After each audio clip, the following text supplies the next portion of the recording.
Apakah memang ada mafia pertanian di sektor ini? Karena kalau kita lihat kan sekarang nih harga beras kita kan udah swasembada sebenarnya, surplus. Tapi mengapa harga beras kita malah meningkat ya? Sehingga jadi pertanyaan juga itu. Ini yang mengatur ini mekanisme pasar ini memang diciptakan atau memang alami?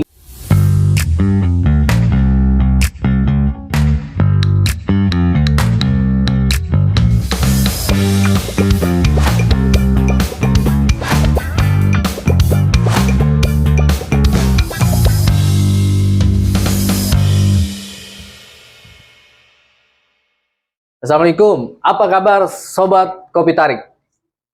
Hari ini kita ketemu lagi dan membicarakan tentang isu-isu seputar ketahanan pangan.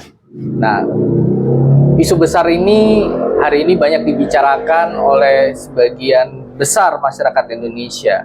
Dan masih banyak juga pertanyaan-pertanyaan mengapa disebut ketahanan pangan dan sejauh mana ketahanan pangan itu bagian dari implementasi pemerintah bisa terlaksana. Mungkin hari ini kita bisa makan enak, tapi apakah anak cucu kita masih bisa makan?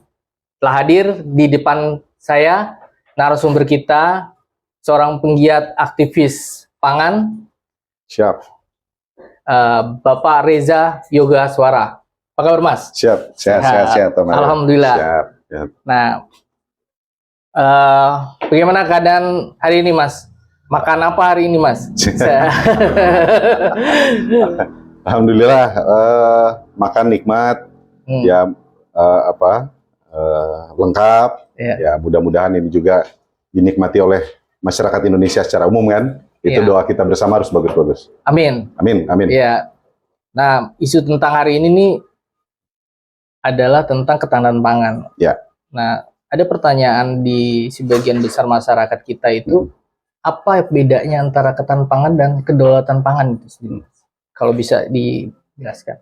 Oke, ini ngobrol santai aja Mario ya. Nah, siap. Jadi kita nggak usah bicara definisi yang gimana, tapi kita santai tukar pikiran. Isu populer. Nih kan teman-teman juga ikut diskusi bareng-bareng kita kan. Yap. Nah, yang pasti yang pertama adalah gimana pun juga ketika kita berdaulat, ketika kita merdeka gitu ya, ketika kita berdiri di atas kaki sendiri, ini kita tidak boleh rentan untuk dijajah.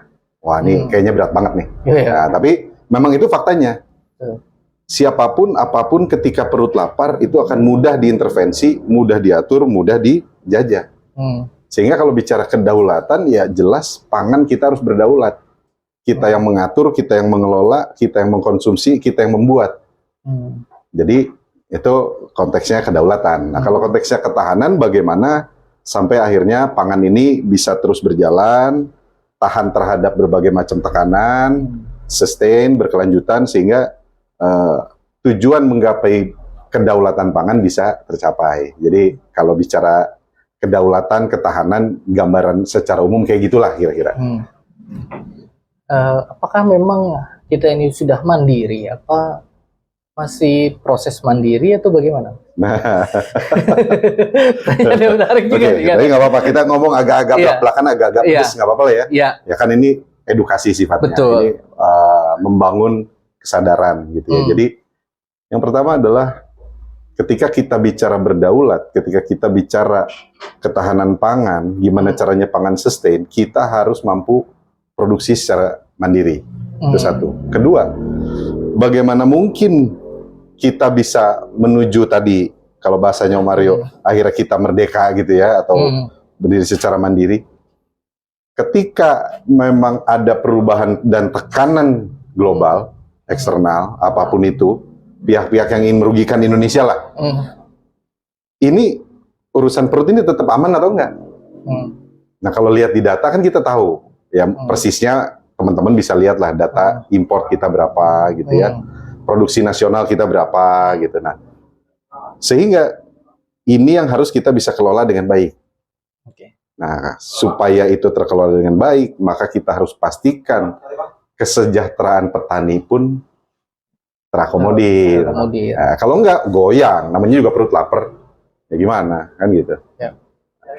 Nah, ini kan petani kita ini sebenarnya kan isinya kan adalah masih dalam situasi yang kurang baik ya. Ya, Meskipun sekarang ini ada gerakan-gerakan dari pemerintah juga mendorong supaya masyarakat kembali mencintai pertanian, anak-anak muda ya kan, dengan gerakannya ada yang urban farming di kota gitu. ya. Isu-isu pertanian modern ya kan, yang hari ini tuh kan menjadi isu yang menarik ya. Ya. Karena sebagian besar masyarakat kita ini kan cenderung di kota-kota besar kan sudah tidak ada mau bertani lagi. Nah, Ya. bagaimana tuh menyiasatin itu Pak di sektor yang sebenarnya peluang tadi untuk mandiri tapi minim dengan masyarakatnya yang sekarang kurang perhatian ya terhadap pertanian. Oke, ini memang tidak mudah dan ini perlu bekerja bersama-sama. Boleh kita berharap pemerintah, namun saya secara pribadi tetap mengajak seluruh masyarakat mendukung yang namanya swasembada pangan. Ya, swasembada pangan ini artinya tadi ujungnya supaya kita punya ketahanan pangan dan ujungnya berdaulat secara pangan. Nah, sekarang yang terjadi, petani kita tetap miskin, konsumen beli beras, kita cek ke lapangan, berapa per liter kita beli beras yang premium ya, itu bisa 20 ribuan. Ya. Ya mungkin yang ibu-ibu lebih tahu nih. Yeah. Yang ibu-ibu berapa beras sekarang per liter? 17 premium. Premium berarti 17 yang saya dengar terakhir 20 ribu, berarti 17 sampai 20 ribu. Ini yang mampu membeli adalah kita-kita yang harus kita bersyukur kita bisa beli. Bagaimana dengan kelompok masyarakat yang lain? 17 ribu per kilo ini berat banget nih. Ya. Jadi ketika memang kita membeli beras mahal, harusnya petani kaya. Betul. Harusnya petani sejahtera. Sekarang yang terjadi, petaninya tetap miskin, konsumen belinya tinggi, mahal kan? Betul. Pertanyaannya, yang kita keluarkan untuk beras segini mahal, larinya kemana? Nah itu. Pertanyaan menarik tuh Mas. Yang perlu kita Kalau kita jawab. beli mahal, harusnya petaninya kaya. Secara logikanya Logikanya begitu. Kita membeli produk layanan, kita membeli mobil yang kelas atas. Oh ternyata karyawannya gajinya gede-gede. Wajar kan? Iya. Wajar. Iya. Kita beli alat elektronik. Wah ini harganya mahal. Ternyata begitu dengar-dengar dari orang, oh ternyata CEO-nya gajinya sekian. Wajar nggak? Wajar. Sekarang kita beli beras mahal, petaninya miskin. Ini ada yang salah ini. Nah, gimana mungkin akhirnya kita berdaulat nantinya? betul. Gimana mungkin kita berswasembada, ketahanan pangan berdaulat kalau petaninya miskin? Muncullah upaya-upaya terobosan yang terus difikirkan oleh semua pihak supaya mereka sejahtera, petani sejahtera, konsumen membeli produk yang sehat, yang berkualitas, terjangkau. Inilah tantangannya. Sehingga tarik ulur sih ini, tarik ulur. Apakah memang akhirnya harganya dulu kita tekan gitu ya, sampai akhirnya muncul kestabilan dari sisi konsumen, atau memang mau tidak mau aspek produksi, aspek hilir, ini yang kita sempurnakan. Karena kalau kondisi tadi, ya saya berani simpulkan dan saya yakin kesimpulan banyak orang yang makan adalah di tengah. Betul. Pertanyaan yang di tengah, motifnya apa? Apakah benar kos segitu? Atau hanya untuk perut mereka sendiri? Ini yang harus kita pecahkan teka-tekinya. Betul. Gitu. Nah, yang kita dengar juga nih, terobosan dari pemerintah, salah satunya kan melibatkan seluruh stakeholder, artinya seluruh termasuk aparat, ya kan, untuk terlibat dalam ketahanan pangan ini kan. Bahkan kalau saya lihat cenderung memiliterisasikan pertanian, kan? Tanda kutip ya, artinya melibatkan komponen-komponen yang harusnya menjaga keamanan, tapi justru bicara tentang pertanian. Gitu. Apakah memang kita juga mengalami krisis SDM, artinya krisis pertanian itu, atau memang ada strategi tertentu dari pemerintah bahwa memang ketahanan pangan ini sudah urgennya sampai seperti itu, melibatkan Ya. militer dalam Ya. dalam hal ini gitu. Mungkin bisa dijelaskan. Nah, kalau diskusi ke arah sana memang pemikirannya lumayan panjang nih jalan ceritanya. Ketika Singkat. nggak apa-apa. Ketika kita tujuannya adalah untuk memajukan pertanian, kita harus meningkatkan produksi, kita harus membuat mereka juga mampu menghasilkan produk berkualitas. Ini kita harus bersaing dengan negara lain, apalagi ini kita mau tidak mau harus mengadopsi teknologi. Nah, mengadopsi teknologi ini sama aja dengan kita harus melibatkan anak-anak muda. Ya, karena mohon maaf, untuk yang petani-petani senior yang sudah usia lanjut, itu mau menggunakan teknologi udah gaptek dah udah. Nah, sehingga mau tidak mau anak muda kita taruh di sana, rantai distribusi harus efisien. Dan kenapa ada aktivitas apa tadi bahasanya? Ada militer lah ya. Nah, kira-kira gitu ya. Karena kita mau memastikan rantai distribusi ini aman. Mau memastikan rantai distribusi ini tidak ada oknum-oknum yang bermain hanya untuk kepentingan perut pribadi. Balik lagi kayak tadi, logika tadi. Di sini produksinya sebetulnya murah. Konsumen masyarakat belinya tinggi. Betul. Ini kan berarti yang makan tengah.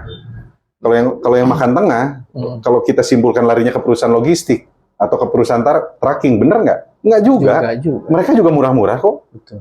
Berarti larinya kemana? Kok rakyat yang jadi korban? Pertanyaannya, pangan itu primer kan? Betul. Pertanyaannya gini, Mas. Apakah memang ada mafia pertanian di sektor ini? Karena kalau kita lihat kan sekarang nih harga beras kita kan udah swasembada sebenarnya, surplus. Tapi mengapa harga beras kita malah meningkat ya? Sehingga jadi pertanyaan juga itu. Ini yang mengatur ini mekanisme pasar ini memang diciptakan atau memang alami gitu? Ya. Kalau yang namanya mekanisme pasar pastinya alami. Yang menyebabkan pasar mencari sehingga harga meningkat, pertanyaannya adalah ada apa di sini? Iya. Kalau ini konsumen, ini petani. Betul. Hukum ekonomi, kebutuhan meningkat, harga naik.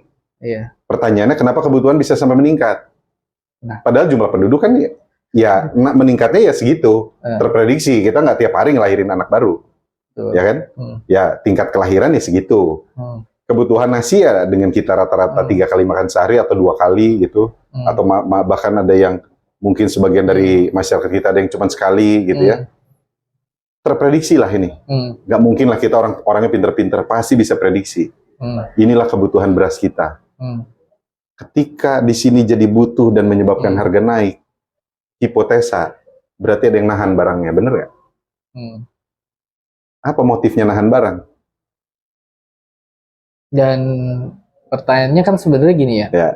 Kan di sini ada Bulog, ya kan, instrumen-instrumen pemerintah yang mengatur masalah gudangnya juga masalah harga, ya kan, menstabilkan harga. Tapi yang ternyata ada di masyarakat hari ini, misalkan yang diterima, misalkan kualitas berasnya juga, ya kan, banyak isu nih di luar bahwa berasnya ini nyata dioplos, ya kan, artinya udah dapat harga yang tinggi, ternyata juga rakyat membayarnya juga berasnya tidak murni gitu kan, digabung dengan yang rendah, kualitas rendah. Nah ini kan sebenarnya pola-pola pengusaha kah? Atau memang ada yang mendesain ya, bahwa kita tidak akan pernah sukses dalam ketahanan pangan ini? Kalau hipotesa saya sih, ini ada yang mendesain dengan motif pribadi. Tujuannya apa ya? Tujuan pribadi, kekayaan pribadi. Tadi nahan untuk harga naik. Begitu harga naik, lepas. Yang untung kita yang nahan kan, siapapun. Ini udah hukum ekonomi nih. Di sini supply 10.000 ton. Saya beli semua 10.000 ton. Aman, kata petani. Tapi saya belinya murah. Harusnya kalau yang namanya kebutuhan primer, untuk masyarakat, mau kaya, mau miskin, mau laki-laki, mau perempuan, mau tua, mau muda, kalau yang namanya kebutuhan primer atau sembako, harusnya siapapun berhak menerima Betul. yang kualitas bagus dengan kesempatan yang sama. Ketika saya udah beli 10.000 ton, saya tahan. Yang terjadi apa? Konsumennya akan Betul. nyari. Iya. Konsumen nyari, harga naik. Saya lepaslah harga 2 kali lipat. Misal. Berarti yang untung kan saya. Saya nggak akan bagi sama petani. Petani udah saya beli. Gitu. Tapi mekanisme ini kan berlaku mekanisme distribusi berarti ya. Artinya ada supply chain-nya di sana. Ada supply chain. Nah, pertanyaannya kalau kita open aja, misalkan gini, sebenarnya kalau kita tunjuk itu sebenarnya mafianya ini mafia yang memang mafia lembaganya atau ada mafia perorangan? Karena kalau menurut hemat kita, kalau perorangan agak berat nih gitu kan. Apakah ini melibatkan juga unsur yang lain? Artinya di distribusi ini. Karena kan kalau tadi bicara tentang logistik, sebenarnya kan logistik itu sendiri kan sudah jelas ada jaraknya terukur ya. Tapi kenapa ketika hari ini harga beras naik ya kan, terus kita ini menjadi pertanyaannya adalah di mana sih sebenarnya ini, apakah mafia ini memang pihak swasta kah atau mafia ini memang sebenarnya oknum-oknum gitu, bisa, dan di mana kira-kira ya posisinya bermasalah ini kalau dari bisnis beras sendiri kan, proses distribusi tadi ya. Yang namanya pengusaha pasti selalu kreatif. Namanya pengusaha selalu mencari cara. Yang namanya pengusaha pasti akan membeli barang semurah-murahnya, jual setinggi-tingginya. Ini sudah hukum dasarnya pengusaha yang saya yakin berlaku sama di semua hal. Semua pihak, siapapun. Mungkin kalau saya jadi pengusaha di situ juga kira-kira seperti itu. Pastinya untung kan? Betul. Tapi karena ini ada unsur ketahanan pangan, ujungnya kedaulatan, negara sangat penting melakukan yang namanya intervensi. Ketika situasi itu terjadi, harapannya instrumen negara lah yang mengintervensi. Jadi ketika tadi ada pertanyaan, ada apakah oknumnya lembaga atau perorangan, ya feeling saya lebih dari satu orang.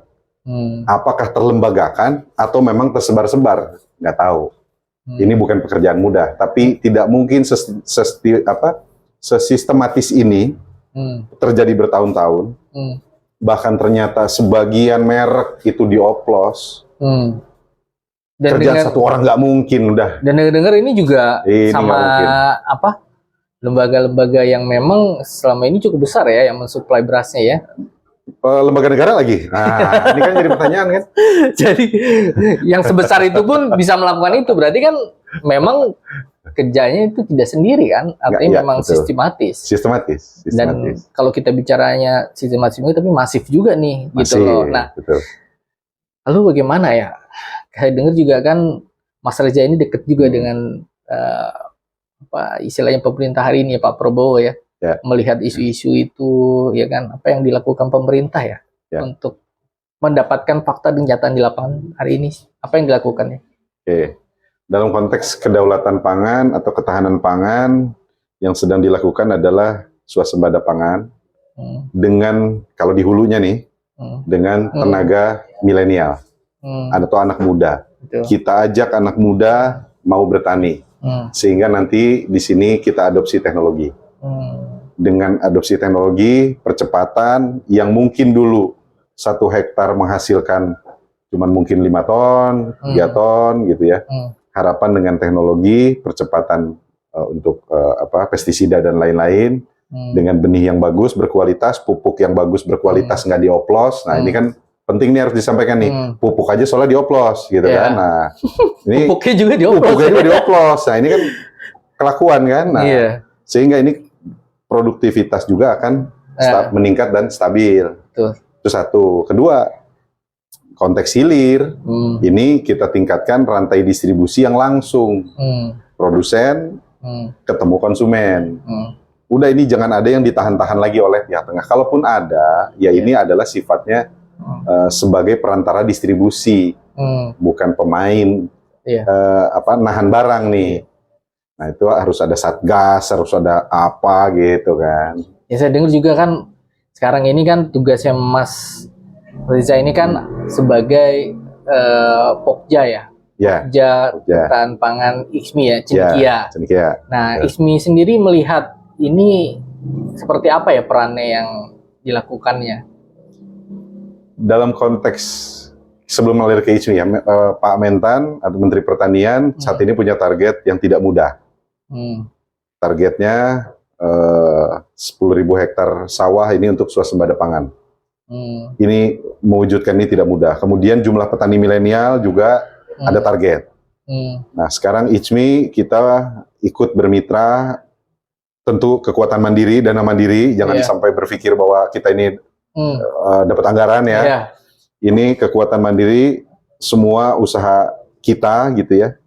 Kita merekomendasikan satu bisnis model yang memang mempertemukan konsumen langsung dengan petani.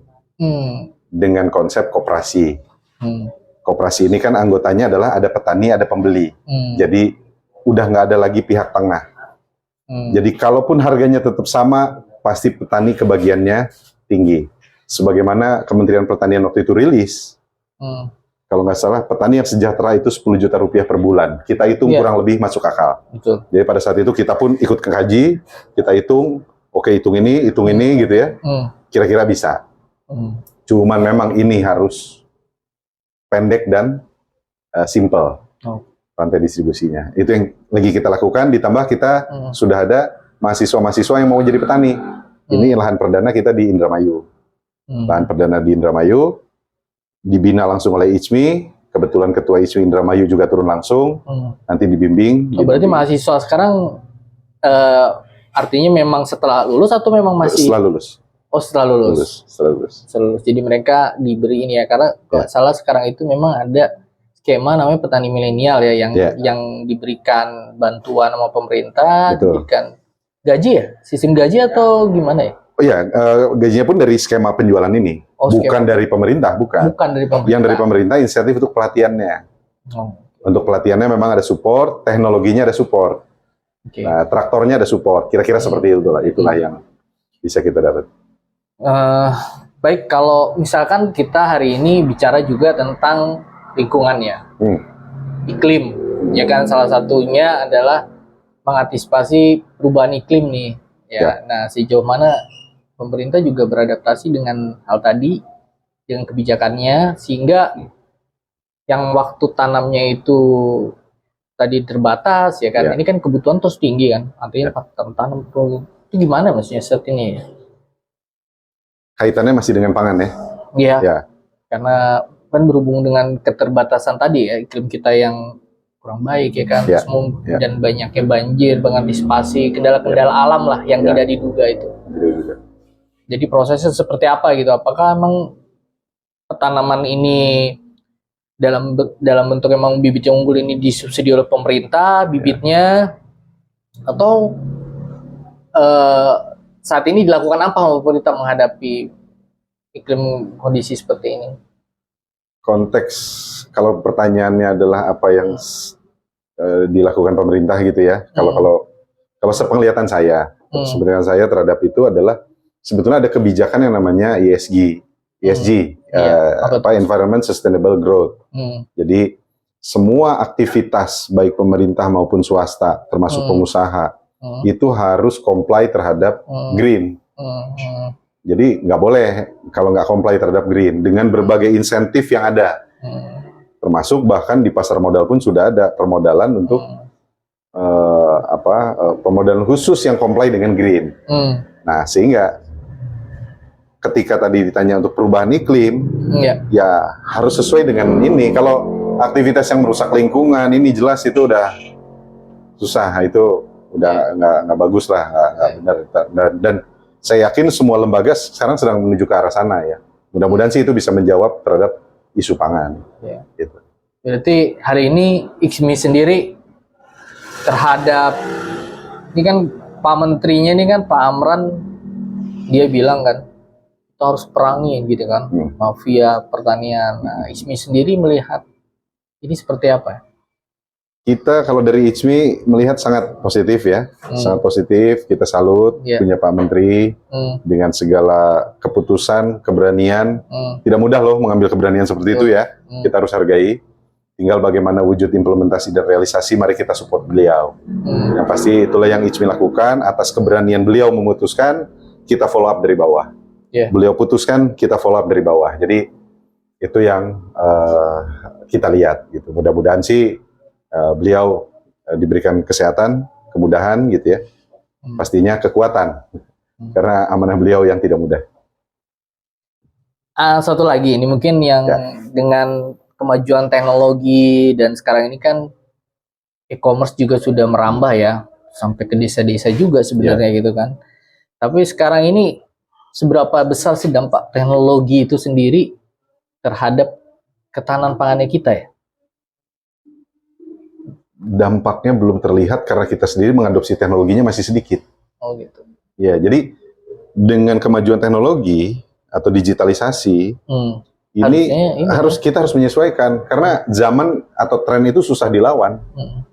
Harusnya kayak tadi ya, koperasi ini dia juga harus sudah menjadi sebuah koperasi digital. Digital, itu terintegrasi kalau perlu. Misalkan ini pembeli sampai ini ke pasar ya. Kalau perlu nih cita-citanya nih, kita pembeli buka WhatsApp, saya mau lihat sawah saya gitu. Kan kita sudah mulai adopsi juga teknologi di sana kan, selain pakai drone, kita juga pakai alat ngecek pH secara otomatis. pH tanah sama curah hujan. Jadi sebelum ada apa-apa dengan padinya, kita secara sistem udah bisa prediksi. Oh mungkin banyakin air gitu. Jadi itu ada hal yang sifatnya ngebantu produktivitas. Baik ya. Berarti hari ini memang ketahanan pangan dan kedaulatan pangan ini udah menjadi isu yang sentris ya. Sangat. Seperti apa yang kita harapkan kelak nih, bahwa kita masih bisa makan enak kan, cucu kita juga harus makan enak ya. Harus makan enak, betul. Ya Mas Reza nih, mungkin ada pesan buat sobat kita Kopi Tarik nih. Siap. Ya kan? Ya terutama sobat-sobat kita yang hari ini kayaknya kan pada nyari pekerjaannya hanya di kota, ya nggak? Kenapa nggak coba di pertanian, betul nggak? Sedangkan luas lahan kita masih banyak kan? Sangat banyak, betul. Dan sebenarnya hari ini kalau kita mau ke sana, pemerintah juga udah siap dengan skemanya ya. Dengan skema untuk melatih gitu kan. Karena memang merubah kebiasaan itu dengan bukan perubahan yang sederhana, tapi harus dilakukan terus-menerus. Jadi sebuah gerakan, sebenarnya ini gerakan pertanian ini sebenarnya gerakan budaya juga ya. Iya benar, kira-kira gitu. Jadi kita kembali ke desa kan gitu. Harusnya IKSMI ini jadi lokomotif, ya kan? Apalagi Mas Reza ini kan mendapatkan tugas, ya kan? Sebagai Pokja Ketahanan Pangan Cendekia. Dan mudah-mudahan nanti sobat-sobat kita Kopi Tarik nih banyak bertemu Pak Reza nih, arahannya mau kemana nih, ya kan? Karena kemarin saya lihat kan orang masih ngantri nih, cuman buat lamar pekerjaan, ya kan? Yang di Cianjur ya, saya lihat tuh, ya kan? Sampai ngantri gitu itu. Ya seperti itu. Terima kasih Mas Reza atas waktunya, dan berharap nanti Mas Reza bisa menggantikan Mas Amron ya. Iya kan? Karena kita perlu yang terbaik lah. Ya karena kita perlu anak muda yang cerdas dan artinya melihat peluang di sektor pertanian ini menjadi daya tarik, karena tidak hanya bicara tentang ketahanan pangan untuk sifatnya sementara, tapi sebenarnya kita bicara tentang kedaulatan sebuah negara. Seperti tadi Pak Reza cerita kan, bahwa negara yang memang sudah bisa berdaulat atau mandiri terhadap pangannya, insya Allah kedepannya akan menjadi negara yang kuat di masa mendatang. Ya silakan Pak Reza, silakan mengeluarkan satu statement buat sobat kita yang bisa disampaikan. Satu statement, ya mungkin kalau menurut saya tetap kita harus sadar, kita harus sadar kepada yang namanya kebutuhan dasar. Kebutuhan dasar ini karena dampaknya adalah tadi kepada kedaulatan gitu ya. Kebutuhan dasar itu ya beras, minyak dan lain-lain ya, sembako, tepung dan lain-lain. Ini harus kita jaga bersama. Kalau ada yang mau mencari rezeki di sini, ini juga harusnya menjadi peluang besar. Apalagi di pemerintahan yang sekarang sedang sangat serius. Pintu impor ditutup, sebetulnya kesempatan produksi lokal. Kemana mencarinya kita cari sama-sama. Berarti semangat kita adalah perangi impor. Perangin impor. Perangin impor, perangin mafia pertanian. Mantap. Siap. Ya, Terima kasih Mas Reza, Sama-sama, Sobat Kopi Tarik. Tidak terasa kita harus menyelesaikan sesi kita hari ini. Ya. Dan hari ini juga banyak masukan menarik di perbincangan kita tentang pertanian. Dan harapan kita ke depan, pertanian kita akan berdolat dan petani kita bahagia dan masyarakat kita sehat. Sehat. Betul. Terima kasih Sobat Tarik, sampai bertemu lagi di sesi berikutnya. Sobat Tarik.